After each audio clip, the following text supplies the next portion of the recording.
Makanya kan saya tadi diwawancara oleh wartawan Tempo, ya kan menanyakan bahwa KPAI meminta ini dievaluasi. Saya katakan begini deh, sebaiknya jangan sibuk ngurusin saya dan jangan sibuk ngurusin orang yang lagi ngurusin orang. Kan lebih baik cari kesibukan lain yang di tempat ada orang yang tidak diurus. Maksud saya ini nih orang udah diurus nih, udah deh biarin sama kita dulu diurus. Jangan terus-terusan orang yang diurus dikomentarin, dikritik, terus kemudian terus-terusan dicari salahnya apa. Lebih baik kan nyari anak-anak yang tidak diurus. Yang ribuan tuh banyak deh masih berkelahi di jalanan. Maksud saya gitu, udah deh ini mah urusan saya mau lagi sih diurus. Kayak gini loh Bu, kan kita marah kadang-kadang. Kita lagi ngurus ini orang sibuk mengkritik tapi mengkritik pada sesuatu yang lagi diurus, sedangkan di sebelah sana yang tidak terurus banyak. Udah deh kamu itu aja urus, ini udah biarin. Tapi di kita ini biasa Pak, kalau di kita ini kalau orang lagi ngurus sesuatu ribut, tapi kalau orang diam udah diomong. Makanya saya tadi ke wartawan Tempo itu saya katakan harusnya, saya bilang kan sekarang itu yang dikritik itu adalah para pemimpin yang diam. Yang anak tawuran dibiarkan, anak mabuk nggak ada tindakan, minuman keras beredar di mana-mana, nggak ada operasi. Itu yang dikritik, jangan yang lagi sibuk, lagi kerja dikritik. Dan itu biasa dalam terminologi kehidupan kita begitu Bu. Di rumah itu yang akan sering dimarahi oleh orang tuanya itu yang kerja. Cuci piring kurang bersih, kotor, ya kan? Makan keasinan, masak asin, nyetrika nggak rapi. Kamu ini gimana nyetrika nggak bener? Nyuci nggak bersih. Kamu nih nyuci nggak bener. Yang enak tuh yang tidur. Yang dimarahin tidur. Tidur ya, Iya kan Bu? Kan harusnya yang dimarahin yang tidur, bukan yang kerja. Ini kayak gini Bu, kayak orang mimpin apel. Kan banyak pejabat mimpin apel. Terus banyak yang tidak masuk. Si pimpinan apel ini marahin yang masuk. Pasti kan pidatonya panjang tuh, 2 jam, 3 jam kan? Kan yang enak nggak masuk Bu, udah tiduran di rumah nggak dimarahin. Nah, secara umum mereka tuh toxic problem di rumah. Iya, kebanyakan memang masalahnya itu keluarganya disfungsional. Disfungsional. Pola asuhnya. Pola asuhnya. Betul. Jadi itu yang mungkin kami juga kemarin memikirkan gitu ya, sistem kan ini harapannya sustain gitu Pak, berkelanjutan ya. Ini berkelanjutan. Sayang gitu Pasti. di barak sudah baik gitu ya. Mungkin Ya minimal mungkin ya kalau sekarang ya 2 seminggu sekali cocok nggak anak-anak dikumpulin untuk persami, perkemahan Sabtu Minggu? Menurut Ibu? Iya. Untuk waktunya sih nggak ada masalah durasinya ya. Lebih ke jadi mereka Jumat Sabtu Minggu Bu, perkemahan Jumat Sabtu Minggu. Ya, itu bisa salah satu alternatif kegiatan yang baik juga ya untuk sustain ini tadi ya, untuk berkelanjutan. Yang penting aktivitasnya, konten gitu ya. Konten isi kegiatannya memang memenuhi tadi kebutuhan aspek-aspek yang dibutuhkan remaja ini ya. Cuman kan tempatnya paling beda. Nah, karena Dodik ini kan diisi angkatan baru nih. Nah, nanti mereka ngisi di balai latihan kerja yang SDM. Kan balai yang biasa dipakai ASN untuk pelatihan. Itu sebenarnya tempatnya jauh lebih bagus. Di mana Pak? Di Bandung, di Cimahi. Cimahi ya? Di Cimahi. Nah, saya rencananya di situ. Mereka itu nanti 2 minggu sekali perkemahan di situ, 2 minggu sekali perkemahan. Gitu. Jadi yang angkatan pertama ini ya, Iya, pertama tindak ya, lanjutnya. tindak lanjutnya. Kayak Ibu tadi, kan kriminal. Iya. Setelah kriminal itu, tapi kekeh nggak mau, artinya lebih memilih ikut sama ibunya. Padahal di situ itu problem saya udah tahu. Saya kalau udah ngobrol sama ibunya, dia kan tinggal di neneknya, kan ada problem ekonomi, ada problem lingkungan, tapi kan dia kekeh. Kan kalau mau milih ya lebih nyaman tinggal di saya dong. Iya, secara materi gitu ya, ini ada. Secara materi dia punya lingkungan anak-anak yang baik, ada pembimbing. Gitu. Ini pandangan Ibu apa sih yang buat misalnya kayak anak tadi apa problem? Yang nggak mau pulang ya, yang mau pulang lagi ya. Yang pengen pulang lagi. Pulang lagi ya. Padahal dia kriminal. Iya. Tapi kalau dilihat kan dia bilang nggak bisa jauh dari ibunya. Padahal tinggalnya di neneknya. Dari neneknya ya. Iya. Nah itu mungkin dia juga ada masih ada apa ya, keterikatan yang kuat ya, dependensi sama keluarganya, gitu ya, secara emosional. bisa jadi itu yang terjadi. Nah, tadi saya juga ada, mungkin kita juga perlu mendalami gitu. Didalami ya, Bu ya. Dilanjut ya. Karena saya masih ngeri. Iya. Apalagi Lihat masalahnya wajahnya. ini kriminal. Lihat wajahnya masih agak sadis. Gitu Emang loh. tadi Romannya berkaca-kaca masih roman emosional. Ini Tadi ada berkaca-kaca sih waktu Bapak izinkan gitu ya, berikan kesempatan dia memilih gitu ya. Gitu. Walaupun kenapa kita agak menahan? Iya. Karena justru kita tuh sayang sama dia. Betul. Nah, itu mungkin kita perlu gali lebih lanjut, perlu dalami. Dan gini juga kan, kalau dia kembali belum tentu keluarga korbannya memaafkan. Iya. Gitu. Tadi aja belum maafin Nah, kan. kan, tapi kalau dia posisinya di saya, keluarga korbannya akan memaafkan. Iya. Karena kan yang nyelesain berbagai problemnya saya. Itu enaknya, Bu, bernegosiasi sama orang yang membereskan kedua belah pihak. Iya. Gitu loh. Mungkin ini memang perlu didalami supaya jadi nggak kabur atau apa gitu ya. Jadi memang kita perlu. Tapi kan dia kategorinya Iya, itu justru takutnya itu Pak. Takutnya bisa kabur gitu ya. kalau di sana bisa kabur. Iya kan? Di sana, di rumahnya Di gitu rumah bisa kan. kabur. Gitu loh. Jadi mungkin perlu pendalaman ya. Nah, dari sisi pandangan Ibu nih, para psikolog, sebenarnya Psikolog klinis kami. psikolog klinis. Iya. Apa itu psikolog klinis? Beda, kalau klinis kita lebih ke individualnya ya. Kalau psikolog itu kan ada macam-macam. Ada psikolog pendidikan, itu ngurusin tentang sistem pendidikan, Psikolog kurikulumnya, pendidikan. gitu. Terus psikolog sosial yang lebih kehubungan masyarakat, kesosialan. Mungkin mirip-mirip seininya dengan komunitas, dengan kesos ya, itu peran sosial. Terus ada psikolog industri organisasi, mereka yang biasanya ada di HRD di perusahaan gitu. Kalau kita klinis gitu. Klinis. Nah, psikolog klinis itu apa? Psikolog klinis adalah Jelasin dulu dong. Nih biar orang pada tahu, kan selama ini nuduh sama kita ini menyelenggarakan ini hanya tidak diperhatikan. Sampai tadi pertanyaan, Kang Didi gimana nasibnya yang sakit? Yang sakit mau obatin, Bu ngapain nanyain ke saya? yang sakit fisik gitu maksudnya. Enggak, kan ada peserta yang sakit katanya, temuan KPAI. Saya bilang tinggal diobatin apa, sakitnya apa? Loh. Terus kemudian jangan ditanyain sekarang, karena sekarang udah diserahin ke orang tuanya.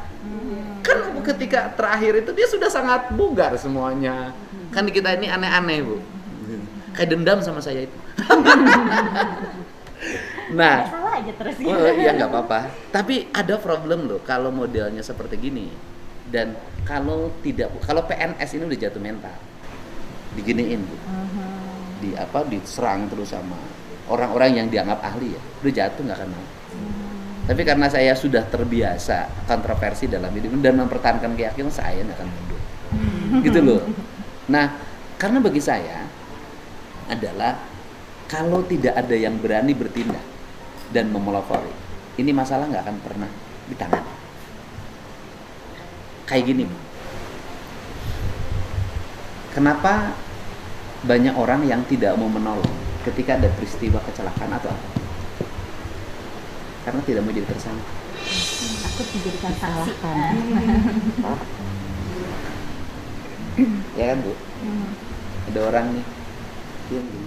Karena semua orang takut kalau dia turun menolong, malah dia menjadi korban misalnya kan, atau salah sasaran. Akibatnya bisa jadi ada orang yang semestinya bisa ditolong meninggal, karena tidak ada lagi orang yang berani turun. Kayak kasus gini, misalnya ada kasus perampokan, ya kan, di perampokan. Nanti perampokan itu modusnya adalah pura-pura kecelakaan. Semua orang beranggapan bahwa itu adalah pura-pura.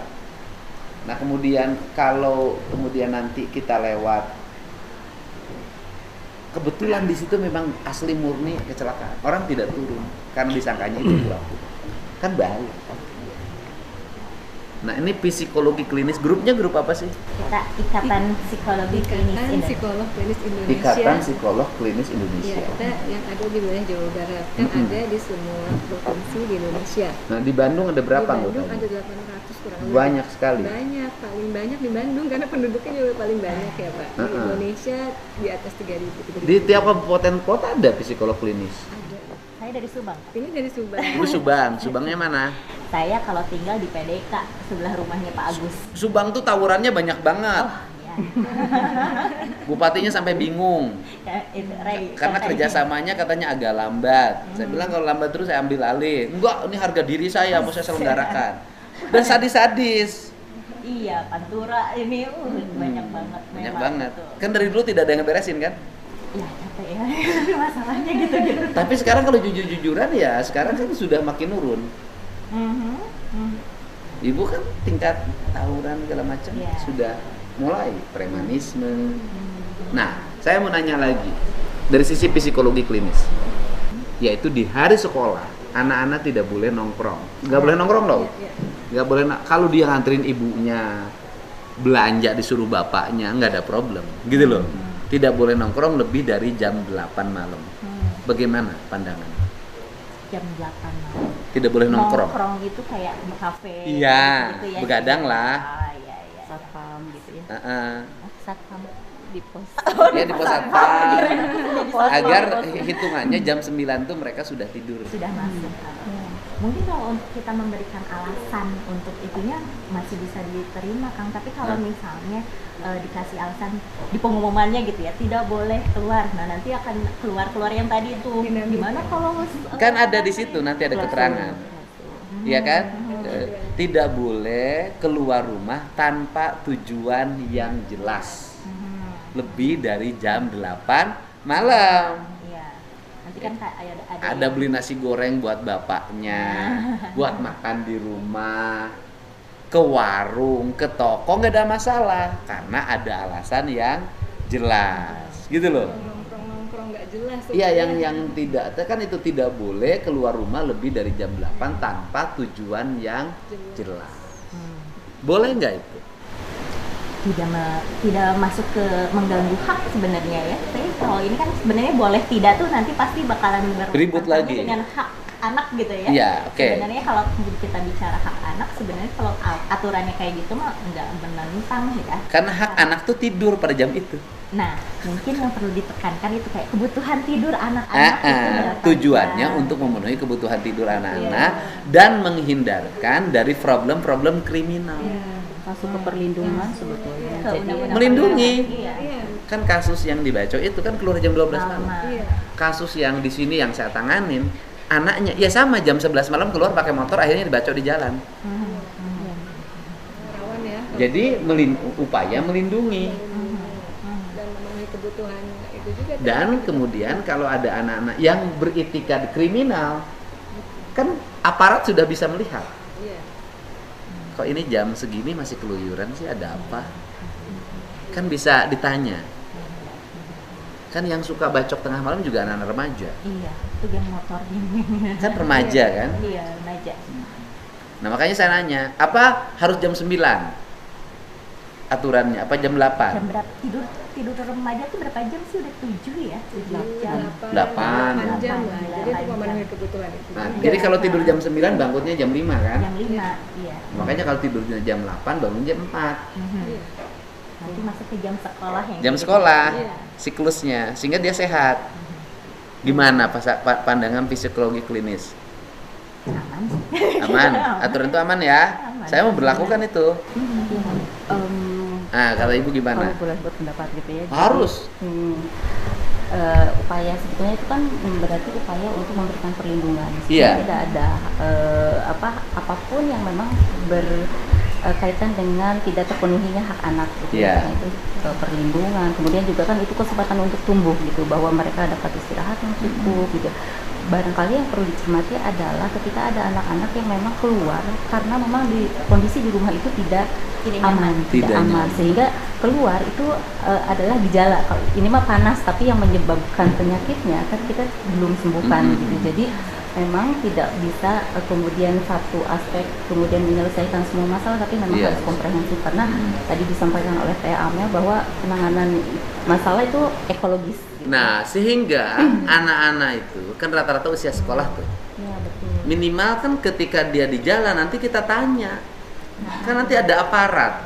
Ya. Maksudnya gitu loh. Kenapa kamu keluar jam segini? Habis ibunya. Nah, itulah tugas negara. Ketika dia mengatakan tidak nyaman, nanti ada satgasnya, kemudian diajaklah ke kantor dinas pendidikan. Jadi belum titik masih ada koma. Iya. Kemudian nanti diajak ke Kalau kantor gitu. dinas pendidikan untuk apa sih problemnya. Yes. Kemudian maka pemerintah kabupaten kotanya nanti harus ada tempat menitipkan mereka sehingga mereka membuat nyaman rumah singgahnya, sehingga di tempat itu ada psikolognya, ada dokter yang mereka bisa berinteraksi dan membuat kenyamanan. Keren nggak begitu? Sip.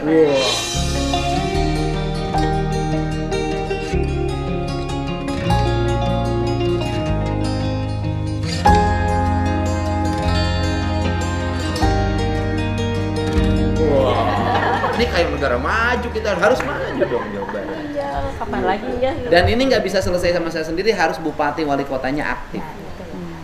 Nah, enggak, mah harus ditekankan gitu loh. Karena kita kan jauh kalau provinsi kan. Betul. Nah, kalau melayani nanti semua layanan ini kan struktur kita ini cukup loh Bu, pemerintah ini.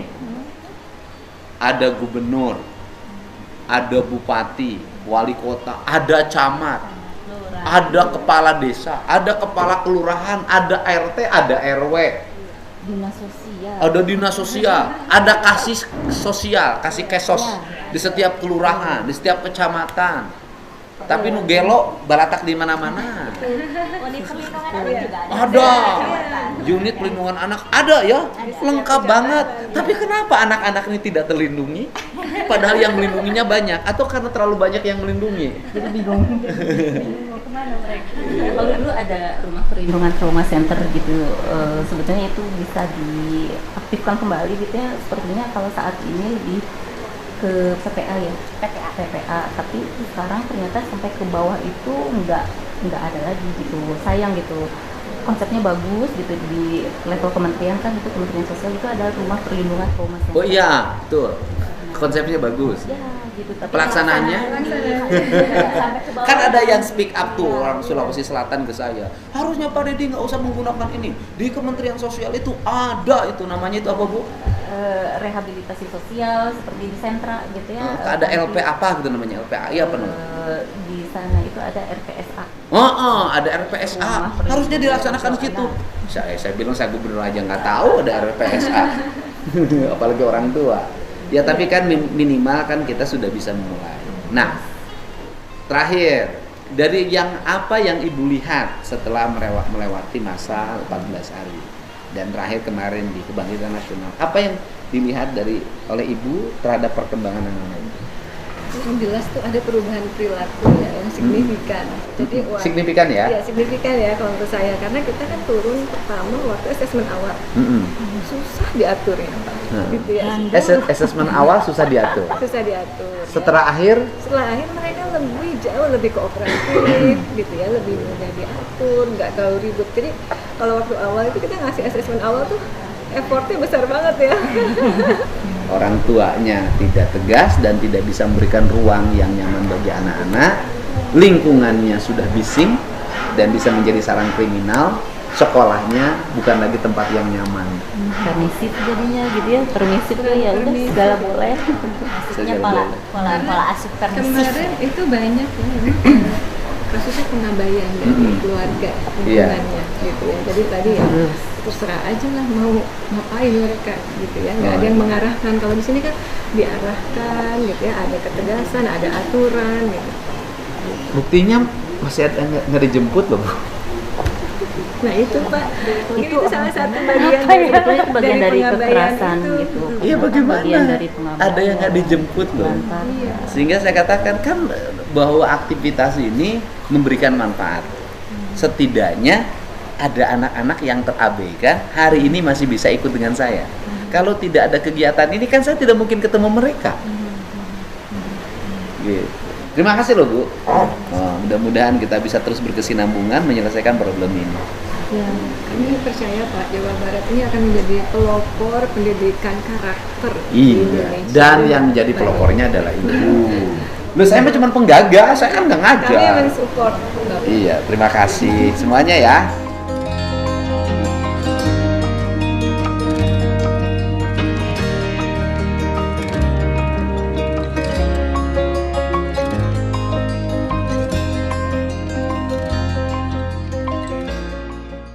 Ini orang gatel nih Kang. Kadang-kadang dia bagi duit. Ada kemarin mau dikasih 25 juta. Itu kan di anggarannya kan pasti nggak ada ya Kang. Ya. Ngasih apa supaya orang libur nih gajimu 1 minggu gitu. Itu uangnya dari mana Kang? Kalau yang spontan, banyak ya, yang seperti spontan. itu, beliau keluar dari dompet sendiri. Uang pribadi. Saya menyaksikan langsung. Dari mana uang? Iya, beliau kan sebagai apa namanya konten creator juga. Oh, ada konten. ada apa? Ada rezeki tersendiri. Iya. Saya dan content creator rezekinya ini. itu Ya, dibagi-bagi. dikembalikan ke masyarakat. Itu yang membuat kami apa namanya salut lah, apresiasi ke beliau. Sehingga pola kepemimpinannya ini bisa pokterolong ya. Apabila hal-hal teknis misalnya contoh ya terakhir setelah silaturahmi Idul Fitri saya diajak satu mobil dengan beliau, kemudian kami keluar dari Gedung Sate. Pada saat di pasar, beliau melihat itu banyak sampah di pinggir jalan dan beliau turun spontan itu, bukan pencitraan, spontan. Memang faktanya ada sampah dan beliau menugaskan kami Pasekda dalam hitungan menit, ya petugas dari Gedung Sate kurang lebih ada 100 orang itu tolong kerahkan ke sini kita bersihkan. Ya saat itu juga. Kemudian beliau melihat di trotoar itu ada para pedagang. Ya kemudian beliau tanya, ibu berjualan di sini tahu nggak? Ibu berjualan di Tanah Negara. Ibu berjualan di area publik. Ya Pak, saya paham. Gimana kalau ibu bongkar? Atau harus dibantu oleh kamu dibongkar? Si ibunya kan sadar beliau melanggar ya si ibu itu, tapi rasanya berat gitu kalau harus dibongkar. Ya, mata pencarian ya. Pak Gubernur langsung ditantang, bongkar sekarang dan saya kasih ibu untuk untuk ganti rugi. Kompensasinya. Itu dari pribadi beliau, dikasih 5 juta. Itu uang pribadi? Uang pribadi. Uang essence tadi? Langsung dikasih stimulus 5 juta dan si ibu itu dengan senang hati, langsung Pak Gubernur kami bongkar sekarang. Bahkan yang di sampingnya itu minta dibongkar juga. Kapan yang punya kami dibongkar? Saya kira tidak ada persoalan. Jadi ini pertanyaan banyak orang ya dipikir itu uang anggaran gitu, nggak ada Kang ya? Tidak, itu uang pribadi beliau. Nah apabila kegiatan pembongkarannya dalam skala yang cukup besar, biasanya beliau minta cek recek, mungkin tidak dari APBD, ada tidak anggarannya. Kalau tidak ada, biasanya mencoba mencari CSR, begitu.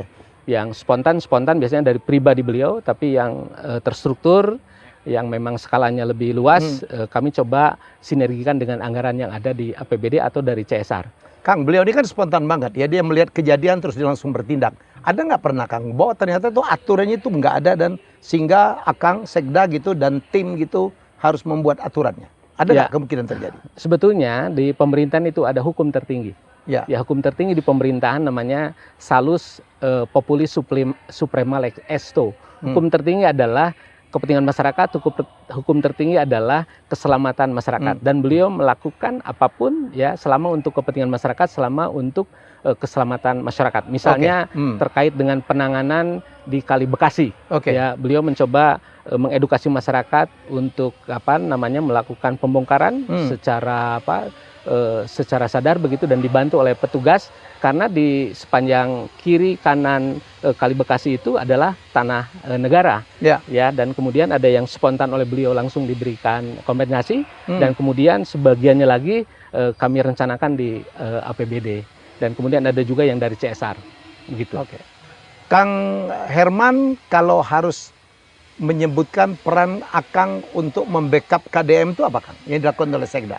Ya, tugas Sekda adalah membantu merumuskan kebijakan, kemudian mengkoordinasikan pelaksanaan kebijakan dan melakukan evaluasi. Beliau masih minta bantuan orang, Sekda dan tim gitu, untuk merumuskan kebijakan. Sebelum beliau mengeksekusi satu kebijakan, lazimnya beliau feedback dulu ke belakang ke kami, dan beliau meminta Pak Sekda siapkan surat edarannya, Pak Sekda siapkan keputusan gubernurnya, Pak Sekda siapkan peraturan gubernurnya. Dan jadi kami beliau itu sangat memperhatikan yang begitu. Oh sangat. Hampir setiap hari, bisa dilihat hari ini saja tidak kurang 6 kali Pak Gubernur kontak Sekda. Hari ini saja. Hari ini pagi-pagi. Ya. Jadi Sekda standby terus tuh? Ya standby, 1 kali 24 jam. Semua hari kerja, semua jam kerja. Emang enak. Enakan gue dong, bisa jalan-jalan. Luar biasa. Tapi kan ini patriotic call Pak Erni. Ini adalah panggilan patriotik untuk mewujudkan Jawa Barat istimewa.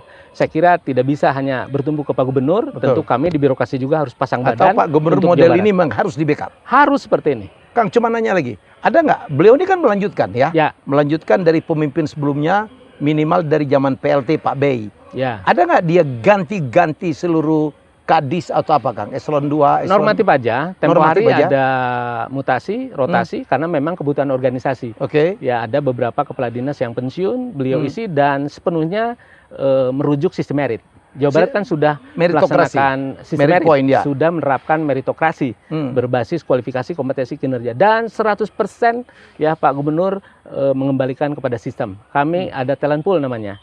Jadi iya, jabatan-jabatan yang kosong kami ambil kandidatnya dari talent pool. Ya, dan Pak Gubernur mengklarifikasi ini siapa orangnya, backgroundnya seperti apa, ya, kualifikasi, kompetensi, kinerja, dan kami siapkan datanya. Ya, dan orang terbaik ya beliau langsung memberikan atensi.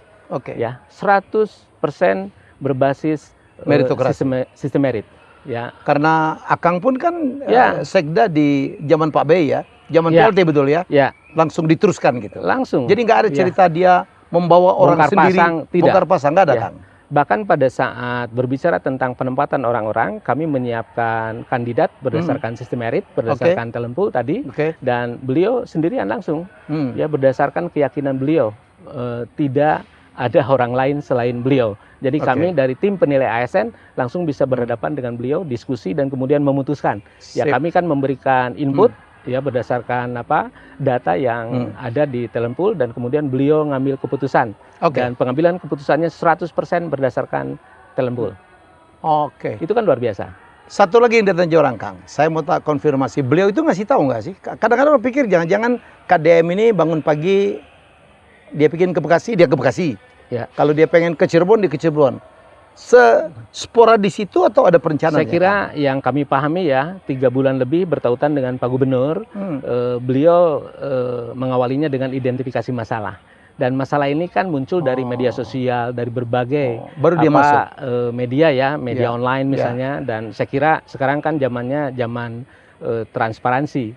Setiap hari berbagai kejadian di 27 kabupaten kota, bahkan di 627 kecamatan, bahkan di 5.311 desa kan langsung muncul di media sosial. Dan beliau mulainya dari permasalahan konkret yang ada di lapangan.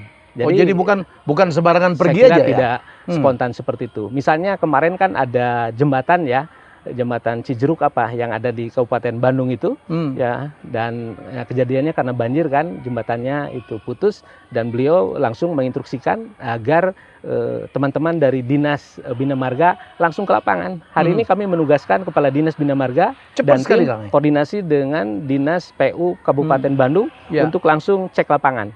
Dan beliau tadi sudah memberikan arahan, Pak Sekda secepatnya antisipasi apakah dari BTT kalau memang sangat darurat atau nanti kami usulkan di perubahan. Ini kan cepat sekali, ya, hanya dalam waktu 1 kali 24 jam setelah kejadian beliau langsung memberikan arahan. Kemudian di Sumedang tempo hari ya, beberapa hari yang lalu ada yang meninggal, pawang ular itu dia bermain ular yang kemudian dipatuk, dan kemarin Pak Gubernur memberikan direktif, Pak Sekda tolong rumuskan surat edaran ya agar tidak menyalahgunakan begitu satwa liar untuk permainan tanpa izin, tanpa rekomendasi dari pihak berwenang. Ini sedang kami finalisasi. Ya, saya tadi baca running text. KDM melarang pawang ular. Itu kami siapkan surat edarannya. Sangat cepat. Ya, beliau kan berpikir cepat. Dan kecepatan berpikir beliau ini tidak lepas dari hadirnya hati beliau ya untuk kepentingan Jawa Barat. Ya, ini kan spiritualitas Pak Helmi, spiritualitas pemerintahan. Kami sendiri birokrasi kalau tanpa hati kan capek. Mungkin tertolong juga karena beliau lajangnya. Ya, saya kira yang paling utama panggilan jiwa lah untuk Jawa Barat. Karena bagaimanapun juga kita lahir di Jawa Barat, besar di Jawa Barat, sekolah Jawa Barat, nanti menutup mata di Jawa Barat, sebuah kewajiban apalagi kami aparatur negara untuk memberikan yang terbaik. Pak Gubernur memberikan contoh dan tentu kami untuk menindaklanjutinya. Gitu. Assalamualaikum warahmatullahi wabarakatuh. Kembali lagi bersama saya di channel Umar Desain.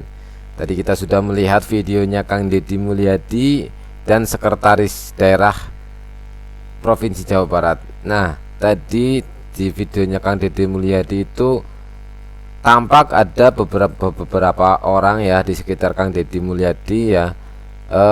Kang Deddy Mulyadi ini meminta pendapat ya dari mereka tentang kebijakan Kang Deddy yang jam malam ini. Ternyata responnya sangat positif sekali ya, tentang jam malam itu bagus untuk anak-anak. Nah, tadi Kang Deddy Mulyadi mengatakan bahwa Kang Deddy Mulyadi ini kan sedang mengurus sesuatu yang bermasalah untuk memperbaiki masalah tersebut. Nah, kepinginnya Kang Deddy itu jangan mengikuti apa yang sudah dilakukan, tapi misalkan nih Kang Deddy sekarang sedang ngurusi anak-anak yang nakal nih, ya sudah, mungkin dari pihak lain itu harusnya jangan ngikutin Kang Deddy Mulyadi, jangan mengkritik ya. Kalau mendukung, kalau mensupport, kalau memberikan bantuan nggak masalah, tapi kalau mengkritik itu diusahakan jangan. Kenapa? Maksudnya Kang Deddy ini, Kang Deddy kan sudah fokus sama anak-anak yang nakal nih untuk masuk ke barak militer. Nah, dengan tujuan untuk mendidik anak-anak. Nah, sebisa mungkin ya, misalkan dari dinas-dinas yang lain itu jangan mengomentari, tapi melari seperti permasalahan contoh nih kayak pengemis yang di jalanan, anak-anak yang putus sekolah. Nah, itu maksudnya Kang Deddy itu loh. Jadi tidak cuma ngeritik tapi bekerja juga, ya kan? Kalau misalkan hanya ngeritik Kang Deddy aja loh, apa sih gunanya kalian untuk bekerja? Apa kalian dibayar itu untuk mengkritik sesuatu program? Nah, kan enggak. Ya, yang pasti itu. Nah, yang kedua ini tentang videonya Sekda ya, Sekretaris Daerah Jawa Baratnya. Ini mengatakan bahwa Kang Deddy Mulyadi itu jiwa patriot. Wah, ini yang saya bukan bukan takjub ya, tapi saya langsung merasa ke hati ya, bahwa mereka itu kerjanya bukan kayak ASN biasa yang masuk jam 8 pulang jam 4 atau setengah 5, saya nggak tahu ya. Bukan seperti itu, tapi 1 kali 24 jam. Nah, ini yang saya yakini ini adalah mereka-mereka ini adalah mengemban tugas, benar-benar mengemban tugas. Karena apa? Mereka ini adalah pelayan rakyat. Kalau jadi pemimpin itu bukan merasa memimpin rakyat, tapi melayani rakyat. Nah, ini yang dilakukan oleh Kang Deddy Mulyadi dan timnya itu sangat-sangatlah melayani rakyat. Seperti yang tadi dikatakan bahwa mereka ini turun langsung ke lapangan, jadi tahu permasalahannya. Nah, juga Kang Deddy Mulyadi itu kalau mau melakukan suatu aturan, membuat undang-undang, bukan undang-undang, membuat surat edaran ya, menjalankan program itu bukan semena-mena langsung kamu kayak gini peraturannya kayak, tidak. Tapi Kang Deddy Mulyadi itu langsung lihat ke belakang. Di belakang saya punya tim, coba cross check, coba ya contoh yang tadi, coba cross check kalau di Bekasi itu bagaimana, anggarannya ada enggak. Nah, ini loh yang Kang Deddy itu ya. Jadi orang jangan lihat ini gubernur konten, jangan ya seperti itu. Ini memang Kang Deddy ini bukan abal-abal. Menurut saya ini bukan abal-abal, pemimpin abal-abal ya, yang cuman duduk manis. Programnya apa? Tanda tangan. Udah enggak, ini bukan. Dia kantornya itu bukan gedung, tapi kantornya itu Jawa Barat. Nah, ini yang saya suka dari Kang Deddy Mulyadi, bahwa ya Kang Deddy Mulyadi itu orangnya tegas, tapi punya pemikiran yang sangat maju. Nah, kan kalau seperti ini pemimpinnya ya, katakanlah pemimpin semuanya seperti ini, program boleh beda, tapi kalau pemikirannya seperti wah, kayaknya Indonesia 2045 itu gagal. Kenapa gagal? Kemungkinan akan maju lebih cepat. Misalkan prediksi 2045 Indonesia emas, kalau pemimpinnya kayak Kang Deddy semua, enggak, saya jamin enggak 2045, mungkin 2035 atau berapalah, yang pasti akan maju. Karena apa? Karena Kang Deddy Mulyadi ini berpikirnya langsung cepat. Tadi kan sudah dikatakan cepat, dalam 1 kali 24 jam langsung ada tindakan. Oke ya. Terima kasih sudah menonton.